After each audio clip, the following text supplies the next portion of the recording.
प्रणाम। मैं बोज्य रमा देवी, हिंदी प्राध्यापिका, शासकीय महिला विद्यालय करीमनगर। जो आज का हमारा प्रेजेंटेशन है सेकेंड ईयर 3rd सेमेस्टर का कबीर दास के जो जीवन परिचय के बारे में आज मैं विपुलीकरण करना चाहती हूँ। आज हमारा जो पाठ है संत कबीर दास जी का जो जीवन परिचय, हिंदी साहित्य इतिहास के ज्ञानाश्रयी शाखा के प्रमुख कवि माना जाता है। समाज सुधारक कवि के रूप में जो इनका नाम लेते हैं। इन समाज सुधारक कवि कबीर दास जी के बारे में आज हम इस पाठ में जो पढ़ेंगे। कबीर दास जी के बारे में हम जाने तो हिंदी साहित्य इतिहास के भक्ति काल के जो निर्गुण भक्ति शाखा के ज्ञानाश्रयी शाखा के प्रमुख कवि माने जाते हैं कबीर दास जी। इन्होंने गुरु को प्रमुख स्थान दिए हैं। जो समाज में भी गुरु के बारे में ही इन्होंने अपने जो कविताओं में, अपने जो पदों में, दोहों में बताए थे। कबीर दास जी के गुरु के संबंध में प्रमुख एक प्रचलित कथन है कि कबीर को गुरु की जो तलाश थी वह वैष्णव संत आचार्य रामानंद को अपना गुरु बनाना चाहते थे, लेकिन उन्होंने कबीर को शिष्य बनाने से मना कर दिया था। इसलिए कबीर दास जी ने जो अभिषिक्त रूप में इधर उधर घूमते हुए एक दिन काशी के जो गंगा नदी के किनारे वैसे ही लेट गए थे। तब प्रातः काल में जो अर्घ्य पूजा अर्पण करने के लिए गंगा मैया के यहाँ आने वाले जो रामानंद जी, स्वामी रामानंद जी का जो पैर कबीर दास को जो लग जाता है, तब कबीर जो रामानंद जी ने कहते हैं कि हे राम शब्द कबीर दास जी के जो कानों में पड़ने पर उन्होंने जो अचानक जाग उठ जाता है। उनके मन में एक अद्वितीय ज्ञान का जो ज्वाला जो पैदा होता है, तब उन्होंने स्वामी रामानंद को अपना गुरु जो मानते हैं। दास जी के जो जन्म के विषय में अनेक प्रकार के जो किंवदंतियाँ प्रचलित है। जन्मस्थान के बारे में और जन्म संवत के बारे में भी अनेक प्रकार के जो अभिप्राय मत हैं इनके बारे में। कुछ लोग कहते हैं कि इनका जन्म काशी में ही मानते हैं, और कुछ लोग कहते हैं कि और एक स्थान में होते हैं। ऐसा कहते हैं कि जो कबीर का यह कथन है कि काशी में पनघट भय रामानंद छिताए। रामानंद ऐसा क्यों कहे हैं कि जो इन्होंने अभिषिक्त रूप में इधर उधर घूमते समय, घूमकर काशी के तट पर सोते समय रामानंद जी के जो पैर चरण स्पर्श से उनके मन में रहने वाले जड़त्व, अज्ञान रूपी जो जड़, अज्ञान रूपी जो अज्ञान जड़ से जो उखड़ जाता है, इसलिए उनके मन में एक ज्ञान का उदय होता है। इसलिए रामानंद को उन्होंने अपने जो गुरु मानते हैं। काशी में जन्म होने का कथन भी इन्होंने इस उक्ति में कहते हैं। कबीर दास जी अपने जो दृढ़ मान्यता कि कर्मों के अनुसार ही जो गति मिलती है ऐसा मानते हैं। उन्होंने अपनी इस मान्यता को सिद्ध करने के लिए अंत समय में यहाँ मगहर चले गए, क्योंकि लोगों मान्यता थी कि काशी में मरने पर स्वर्ग और मगहर में मरने पर नरक मिलता है। सद्गुरु कबीर दास साहब के जन्म को लेकर कई जो भ्रामक स्थितियाँ उनके सरल सहज समाज को सीधे चोट करने वाले शब्दों से आहत पाखंडी ब्राह्मणों या मौलवियों ने फैलाई थी। पर वर्तमान समय में विज्ञान भी यह मानता है कि जो जन्म लेता है वह सशरीर मृत्यु को प्राप्त होता है। पर सद्गुरु कबीर साहब के साथ ऐसा नहीं है, वह अजन्मे हैं। तभी तो उन्होंने हिंदू मुस्लिम एकता के लिए अवतरित हुए और हिंदू मुस्लिम एकता हेतु समाज को धर्म की ऐसी शिक्षा देने की सब में रमने वाला राम और रहीम एक ही है। उन्होंने मगहर में जो अपने जो संदेश देते हुए अनेक प्रकार के गुरु, भगवान, ज्ञान, अंधविश्वास के बारे में अनेक इन्होंने रचनाएं उनके रचना एकमात्र रचना बीजक में अनेक प्रकार के जो नीति के दोहे और 56 जो पद लिखे थे। जहाँ सद्गुरु कबीर के शरीर के स्थान पर स्थित पुष्पों से उनका निर्माण किया गया, अर्थात उनका शरीर था ही नहीं, वह अजन्मे थे, अवतारी पुरुष थे। ऐसा जो मानते हैं कबीरदास जी के बारे में, जो उन्होंने न हिंदू न मुसलमान और न सिख न ईसाई है, और इन्होंने एक अद्वितीय पुरुष महान व्यक्ति के रूप में जो माना जाता है कबीरदास जी। कबीरदास की जो भाषा के बारे में आए तो कबीरदास की जो भाषा है सदुकड़ी मानी खिचड़ी भाषा बोलते हैं। खिचड़ी भाषा मतलब जो साधुओं की भाषा।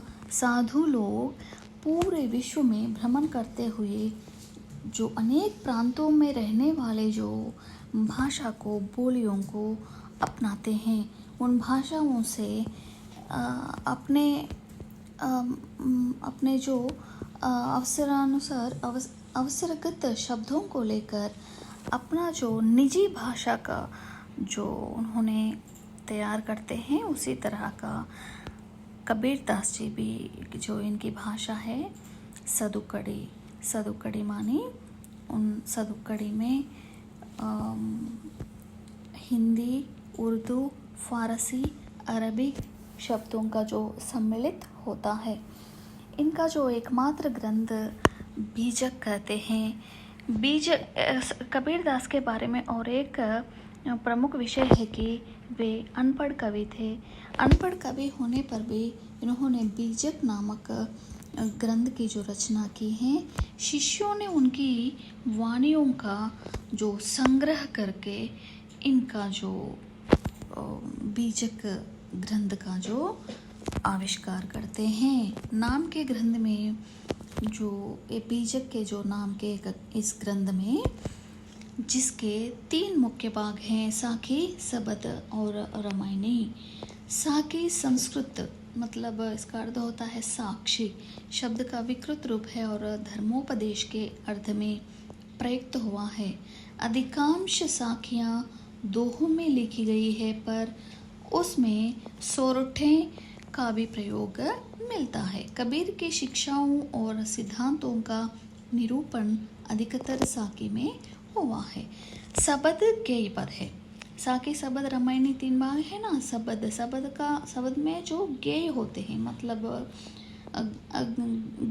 गाने के उपयुक्त जो गेय का संक्षिप्त चित्रण जो इन सबद में हमको जो मिलता है, जिसमें पूरी तरह संगीतात्मकता विद्यमान है। इनमें उपदेशात्मकता के स्थान पर भावावेश की प्रधानता है, क्योंकि इनमें कबीर के प्रेम और अंतरंग साधना की अभिव्यक्तियाँ हुई है। रामायणी चौपाई छंद में लिखी गई है। इनमें कबीर के रहस्यवादी और दार्शनिक विचारों को जो प्रकट किया है। इस तरह का कबीरदास जी के जो एकमात्र ग्रंथ है बीजक में साखी, सबद और रामायणी का जो निक्षिप्त हुआ है।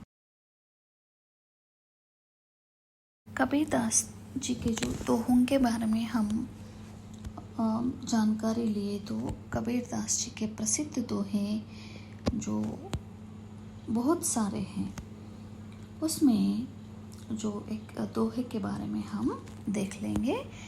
बुरा जो देखकर मैं चला, बुरा न मिलिया कोई, जो दिल खोजा अपना, मुझसे बुरा न कोई। इस दोहे में कबीरदास जी का नीतिपरक विषय को हम बोल रहे हैं।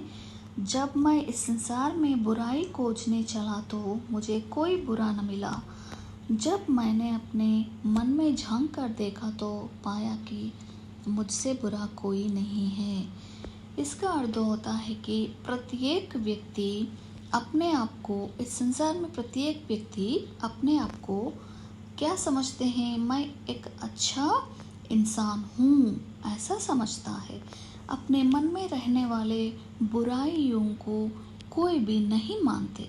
कितना भी जो बुराई रहने पर भी वे कहते हैं कि वे मानते हैं कि जो अपने आप को महान पुरुष, महान व्यक्ति जो मानते हैं।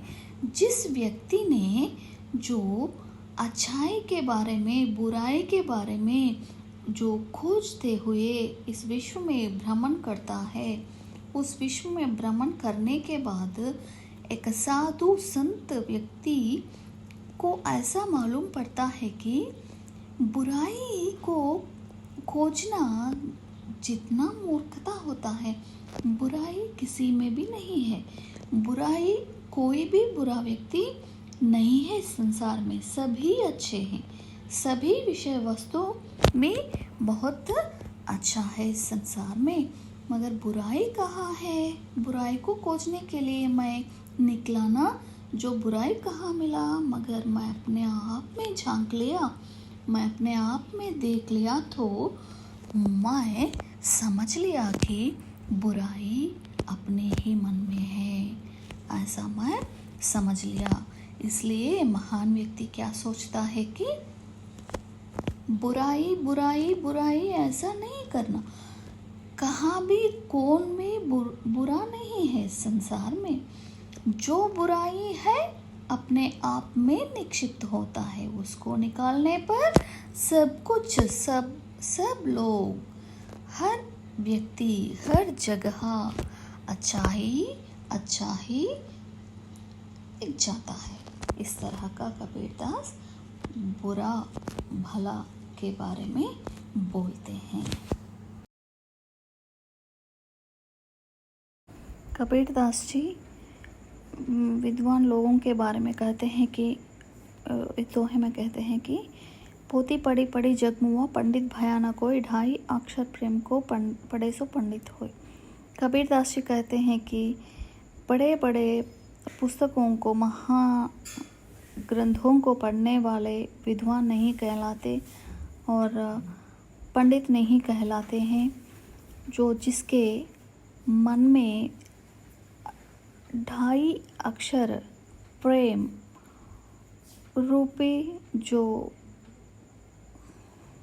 अनुभव होता है, प्रेम भावना होता है, वह अनपढ़ होने पर भी, निरक्षर होने पर भी महान व्यक्ति कहलाता है। वसुदैव का जो कुटुंबकम बोलते हैं ना, उसी तरह का सारे विश्व को अपने प्रेम भावना में भाव विभोर करने वाले हर एक व्यक्ति पंडित कहलाता है। सभी लोगों को प्रेम भावना, प्रेम दृष्टि से देखते हुए जो उनकी सहायता के लिए समझो, नहीं तो उनकी जो जीवन याचिका में उनका जो अनेक प्रकार के सहाय करने में भी लोगों की जो मदद करते हैं, वही सच्चा व्यक्ति कहलाता है। अनपढ़ होने पर भी पंडित जो कहलाते हैं। उसी तरह का अनेक प्रकार के पोथियों को पढ़ने पर पंडित नहीं कहलाते। उसी तरह का अनेक प्रकार के लोग अनेक प्रकार के पुस्तकों को, पोथियों को पढ़कर जो मृत्यु प्राप्त हुए हैं, अनेक प्रकार के लोग पैदा हो गए हैं मृत्यु को जो प्राप्त करे हैं, मगर उन लोग पंडित नहीं कहलाए। कौन पंडित कहलाए? जिसके मन में 2.5 అక్షర 2.5 అక్షరాల యొక్క ప్రేమ అనేటువంటి जो भावना उनके मन में होता है, वही पंडित कहलाता है। वही आदमियों के जो मनुष्यों के मन में रहने वाले जो प्रेम भावना को प्राप्त कर, वही प्रेम भावना को फिर उनको दे देते हैं।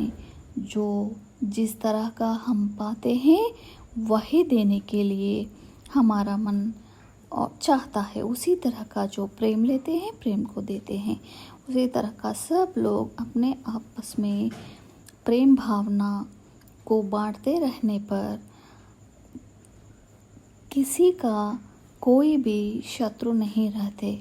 इसलिए प्रेम भावना से रहने पर सोदर जो सहोदर भावना का जो उत्पन्न होता है, सारा संसार एक ही जो परिवार जैसा विलसित होता है, समाज में कल्याण होता है। इस तरह का समाज में कल्याण लाने के लिए, मनुष्यों में प्रेम भावना को जगाने के लिए बड़े बड़े पुस्तकों को पोथियों को पढ़ने की ज़रूरत नहीं है।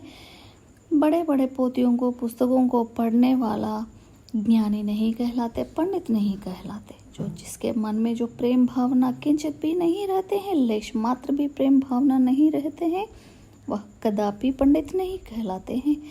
यह उक्ति श्री महान पुरुष कबीरदास जी के हैं। कबीरदास जी साधुओं के बारे में बोलते हुए जो इस दोहे में क्या कहते हैं कि साधु ऐसा चाहिए जैसा सूप सुभाए, सार सार को गही रहे तोता दे उड़ाए। साधु व्यक्ति कैसा होना चाहिए कि इस संसार में ऐसे सज्जनों की ज़रूरत है जैसे अनाज साफ करने वाला सूप होता है। सूप का अर्थ होता है कि जो धान को साफ करते हैं ना, जो चावल को दाल को, उसमें रहने वाले जो भूसे को निकालने के लिए उसका इस्तेमाल करते हैं ना, चाटा बोलते। सूप जैसे साधु लोग सूप जैसे होते हैं कि उस जो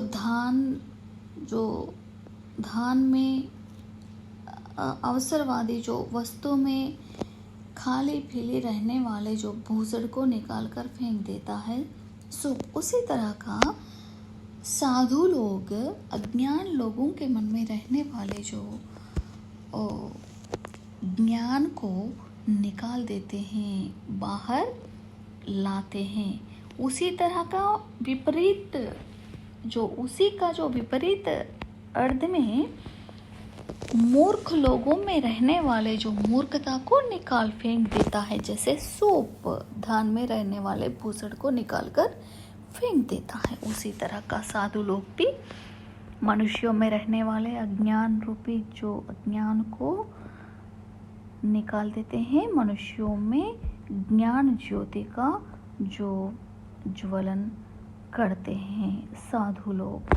उसी तरह का कबीरदास जी संसार में रहने वाले अनेक प्रकार के कुरीतियों को, पाखंडों को, जो अनेक धर्मों में रहने वाले अंधविश्वासों को खंडन किए हैं। जो न हिंदू, न मुसलमान, न सिख, न ईसाई, सभी धर्मों में रहने वाले अंधविश्वासों को, मतलब मूढ़ाचारों को, जो मूढ़ाचार मतलब बाल विवाह करना, बलि चढ़ाना, फिर केशों का खंडन करना, जो विधवा विवाह नहीं करना, फिर छुआछूत, इस तरह का उच्च नीच भेदभाव को रखना, मन में रखना, जो विद्वान मूर्ख, इन लोगों में जो परकता को लेकर उन लोगों का जो अपमान करना, गरीबों के मजाक उड़ाना, जो पूजा पाठ करते हुए समय को व्यर्थ करना, इस तरह का अनेक धर्मों में रहने वाले अनेक अंधविश्वासों का इन्होंने जो मुंह तोड़ खंडन करते हैं। किसी को भी नहीं जो डरते। कबीरदास जी अक्कड़पन के आदमी थे। इन्होंने किसी राजा को भी, किसी विषय को भी, किसी धर्म से भी नहीं डरते थे। निडर से अपने जो मन में रहने वाले विषयों को इन्होंने समाज में फैलाने के लिए कोशिश करने वाले इस हिंदी साहित्य इतिहास में रहने वाले सभी कवियों में समाज को सुधारने के लिए कमर कसने वाले प्रमुख कवि माने जाते हैं। महान पुरुष श्री कबीरदास जी। जय हिंद।